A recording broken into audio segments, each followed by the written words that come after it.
Awesome. That's it for our talking points for today. So we are just going to go ahead and get started. First, with the introduction to the Alienware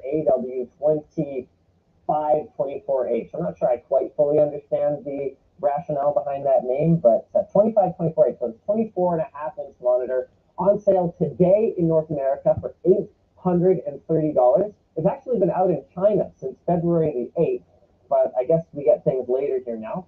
It has an NVIDIA G-Sync module. Don't get scared off by the price point, guys. You don't have to buy a monitor like this. We're going to actually have our full review of this thing coming out tomorrow.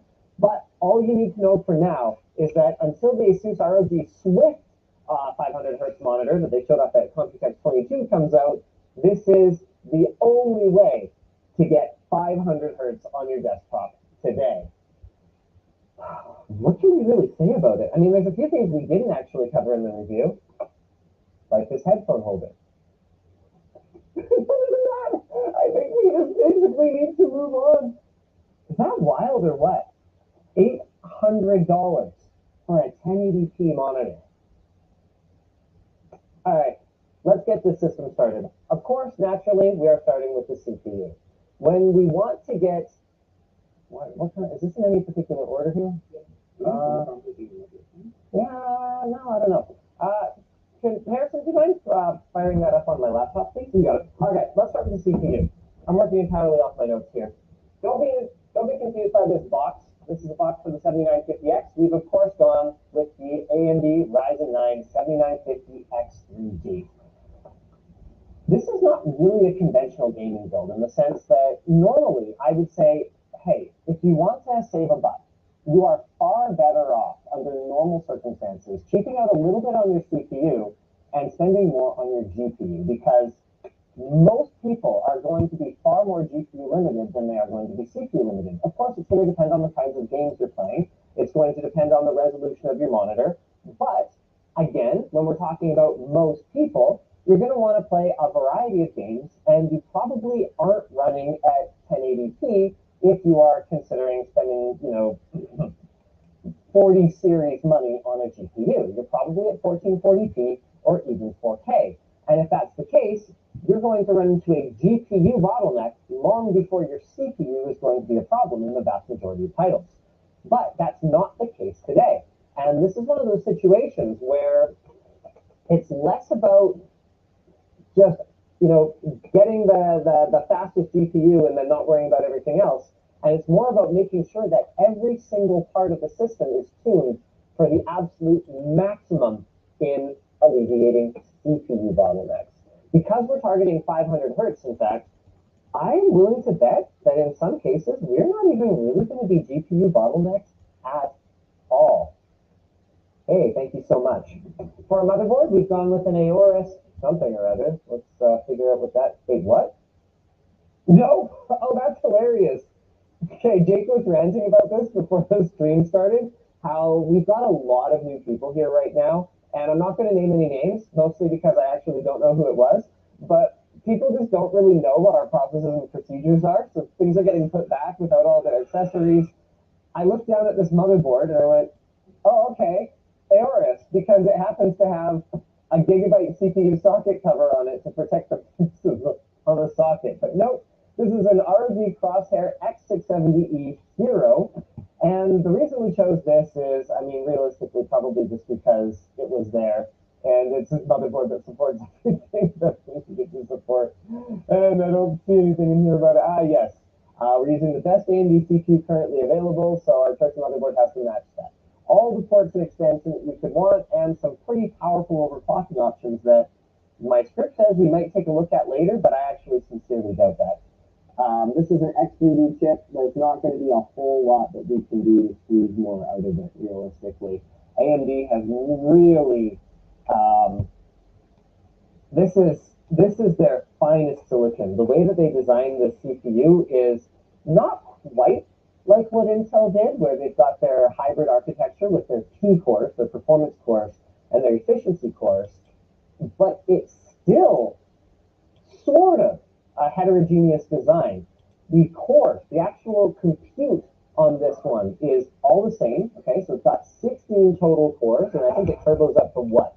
Like 5 point some ridiculous, yeah, 5.7 gigahertz. But 8 of the cores have the regular allocation of cache, and 8 of the cores have their 3D V-cache. So they have this dramatically expanded amount of cache.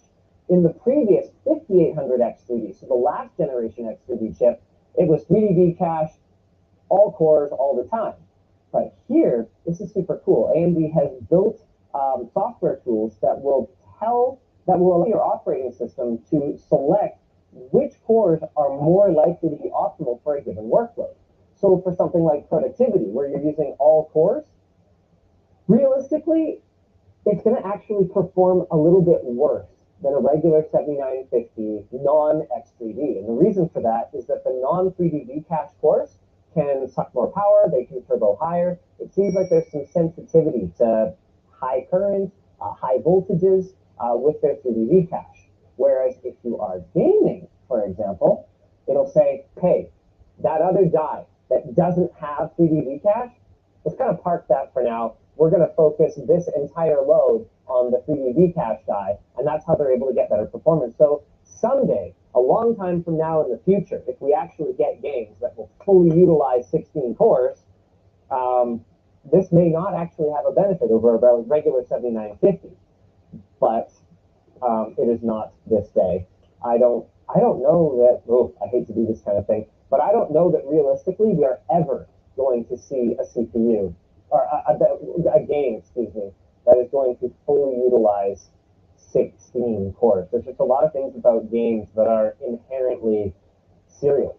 They just can't be processed in parallel. Off sort of the PC building topic for a second here. Just want to check in with you guys and see how y'all are doing. No games is going to understand them today. I mean, that's a fair point. We could end up with experiences, some kind of gaming experience that can be parallelized much more than what we're doing today, but certainly nothing the likes of which we're playing right now. Let's go ahead and do our RAM next. What did we end up using?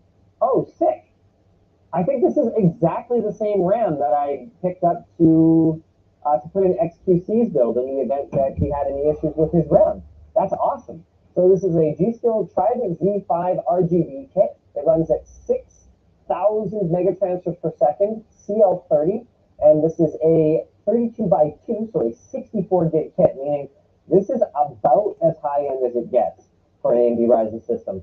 I think we possibly could have gone ever so slightly tighter on the timings if we went with a 32 gig kit, but 64 gigs is sort of your future looking, but not entirely a waste of money configuration for RAM. Before we move on, we've actually got something really exciting to announce, and it's sort of AMD CPU related. Right now on LTT Store, we are running an absolutely wild promo on these two sizes of the Team Red CPU pillow.